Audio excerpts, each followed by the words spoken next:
AOC has to be at home right now, big mad, more than big mad. Why? Because she tried to say that this is an embarrassment that Trump will go to the Bronx. She pretty much insinuated that the Bronx was an embarrassment. But now she's at home embarrassed right now because her comments backfired. I mean, it backfired. Where are you from? The Bronx, actually. I'm originally from the Bronx and from New York. I'm from the Bronx. Right here in the Bronx, New York. This is home, right here. AOC says if you're not a Democrat, you don't belong here in the Bronx. Right. What do you say? I disagree with that. I don't think she should be here in the Bronx. I actually don't know any Democrats living in the Bronx. Look, AOC, look at the tremendous support for Mr. Donald J. Trump. You need to tell her then she need to stay out the Bronx because look at all the people around. Everybody's here for Trump. I am a Democrat, and I belong here. And who are you voting for? Donald J. Trump. What has AOC done for the Bronx? She's done nothing for the Bronx. Nothing. Nothing's changed. Nothing's gotten any better. Nothing. Absolutely nothing. Let her come to the Bronx and let her come among us people that struggle. She doesn't even know what struggle is. In other words, AOC, go sit your down somewhere right now because you don't know what you're talking about. You think that, you know, the Bronx is backed by the blue, but even a Democrat that was there, I'm sure it was more, but even the one Democrat that was there, he said, look, man, I'm voting for Donald Trump. And that's the case for a lot of people, because remember the woman in the Bronx yesterday said that even though we got a lot of people registered as Democrat, we still vote Republican, her being one. But yeah, that's the message to AOC. Look, man, maybe, you know, maybe it is you who should probably be a little careful out, you know, these days, because and be a little more mindful of the area that you're in and listen to the people, listen to the streets, because it ain't what you saying ain't matching. And the narrative that you're trying to paint is being debunked. The people aren't just hearing what you're saying and believing it. We seen your rally, it was dry, and it only gets better. Then we have the illegals flooding our borders. Coming into our communities, sucking up the resources that we barely have. Yep, just giving them away. Why should we allow this to happen? Every last person here needs to rise up and get fighting mad, and make sure that you are registered to vote and go out there and you vote up and down the line, not just the presidency. For the sake of YouTube, she wasn't saying that she wants them to fight. She was just saying that she wants them to invoke that emotion for them to be able to go make the change at the polls. She wasn't calling for violence whatsoever. The local elections are more important than the presidency. Get rid of AOC. Vote her ass out. Get rid of Richie Torres. Vote his ass out. I have nothing to lose. So I can stand up here and I can say this. None of you here are paid to be here. She got on color TV this morning and said that Trump busted in these people and paid everyone out here. Who here got paid to be here today? Are you here because you know that this is the time in history that you're in the right place at the right time and you need to be here today? Come on now, preach, girl, preach. I always found it very demeaning and insulting to insinuate that my support for somebody is only on the basis of me somehow getting paid to do so. It's almost like you're telling me that I don't have the capability of thinking for myself. Whoa, what is that? What is that? Whoa, hold up. What this? We got random music playing out of nowhere. Y'all, that literally came out of nowhere. Look, we gotta left the spirit. Trying to interrupt what we got going on, but no, dead serious. I just find it very offensive to sit there and insinuate that I can't come to these conclusions myself. I can't look at both of the candidates and go, you know, what do they have to offer for not only myself, but my community, you know, my kids' future. Like, those are the type of things that we're looking at. And people just completely disregard that. Tell you, oh, you need to do your research. And I'm going, I did. Like, do you not see these illegals, bro? But hey, you kind of get used to it a bit, just kind of being talked down to because you're more conservative. Well, you were conservative. Since I've become a conservative, I've never had so many slurs thrown at me. But the beautiful part of all of this, in the midst of all of that, is watching CNN melt down. Well, I'll tell you, it won't make a difference at all, Jake, and that is for Donald Trump to be the ringleader of and invite all his clowns to a place like the Bronx. New York will never, ever support Donald Trump for president. We know him better than anyone, and that means we understand what he's all about is just for himself. So this state will go solidly behind Joe Biden for president, as it has in the past. So he wants to spend his time doing these made-up fake rallies and pretending their support here. Be my guest, because while you're doing that, Donald Trump, Joe Biden's out there on the other side, making sure he's delivering for all Americans. And so go ahead, spend all your time you want in New York, because we'll be with Joe Biden, and Joe Biden's out there winning over the rest of the battleground states. Y'all see that? We clowns. We clowns. And for whatever reason, that rally was made up. How do you make up a rally that has people actually physically there? Like, how is that made up? How? Make it make sense. And on top of that, of course, you know what I'm saying, he making some money. Your boy, you know, selling some merch. I just got my hat on the way. It should be here today. I plan on revealing it when I go to Detroit, my Make America Great Again hat. But anyhow, yeah. She over there just, go ahead. They just, New York will never back Trump. We know Trump better than, so what you saying, the Bronx ain't New York? That's what you said? That's basically what the disrespect, bro, is constant. And she don't even believe what she's saying. What was the crowd like, and what kind of response did he get? Well, certainly a bigger crowd than I think Democrats would like to see, given this is one of the bluest counties, that there were a lot of people here that were actually from the Bronx. Oh, you were surprised to see all that support? Mm-hmm. You were surprised to see that AOC narrative being debunked? Mm-hmm.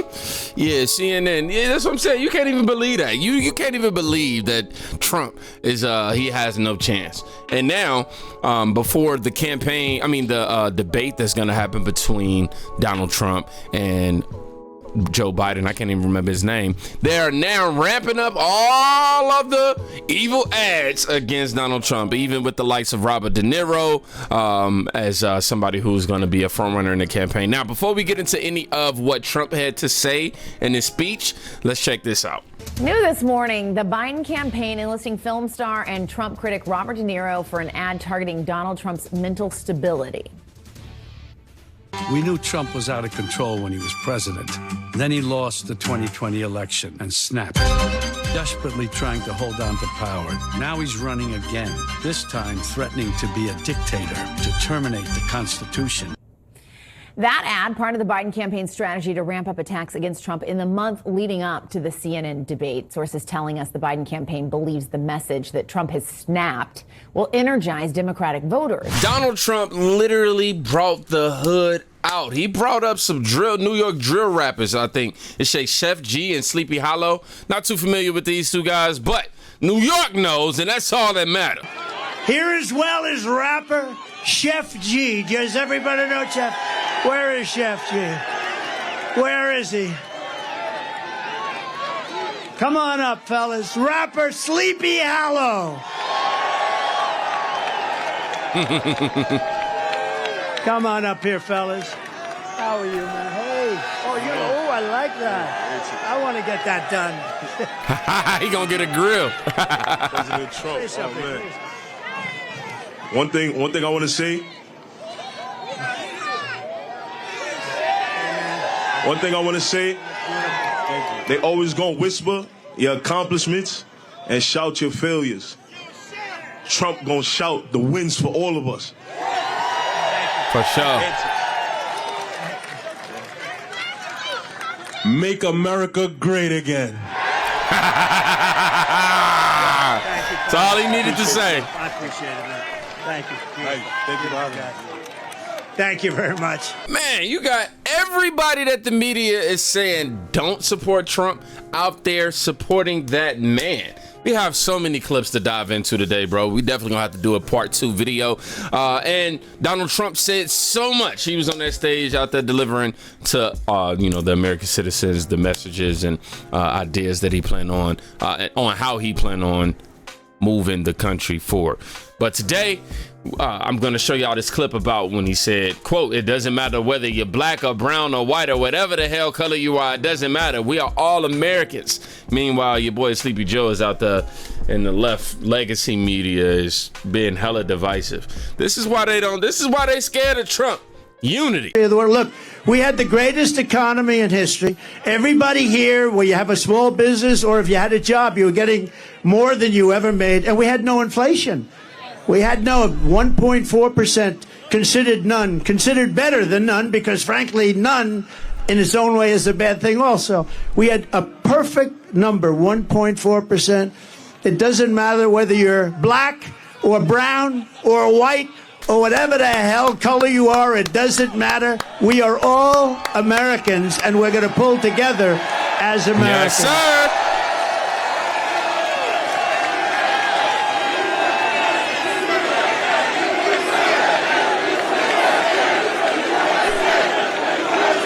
That's right. Oh, man. Like I said, there's so many other clips of Donald Trump speaking on so many different issues we can get to. But, yeah.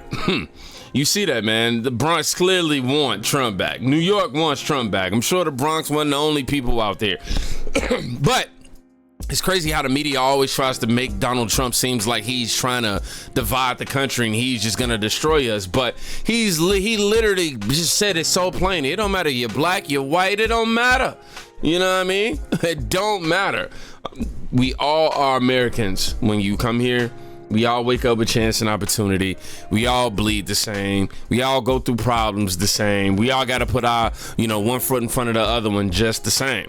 And I'm out here in Atlanta, and I was surprised to see how many people actually support Donald Trump here in Georgia, especially in Fulton County, where he's, the whole Fannie Willis situation is happening.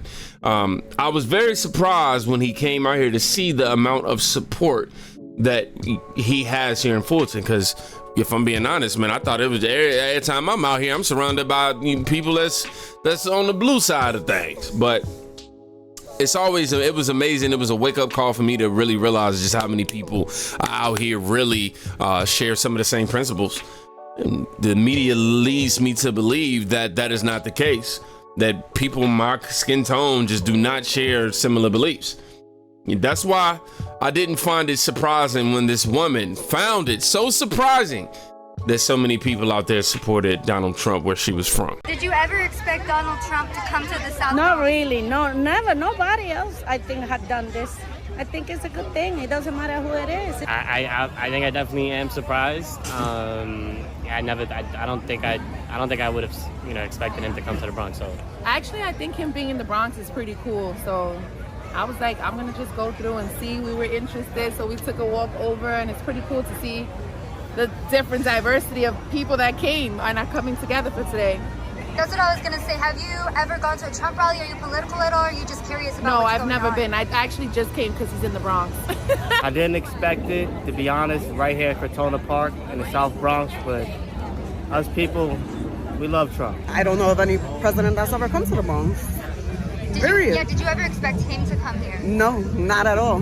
Not at all. And I'm so excited. No, we never expected him to come here. But it's not like they say, not everybody dislikes him. We love him here, and we're glad he showed up. I think it's a good thing for the neighborhood. We all deserve to be here, whether we are from the left side or right side, doesn't matter. And plus, we need a little bit of, a little bit of VIP attention. A little bit of VIP attention, huh? Shout out to Trump, man, for definitely delivering and putting the spotlight on the Bronx and letting y'all know that y'all are not an embarrassment, as AOC would lead y'all to believe. Y'all are beautiful, decent people out here trying to make change. And whether you are on the left or the right, as long as your heart is in the right place and you're actually trying to move the world forward, well, America forward, not only for yourself, but the future generations, and you have good intention, genuine intention. Much love and respect, man. The Bronx, we got so much to cover from yesterday. Let me figure out what we finna talk about next.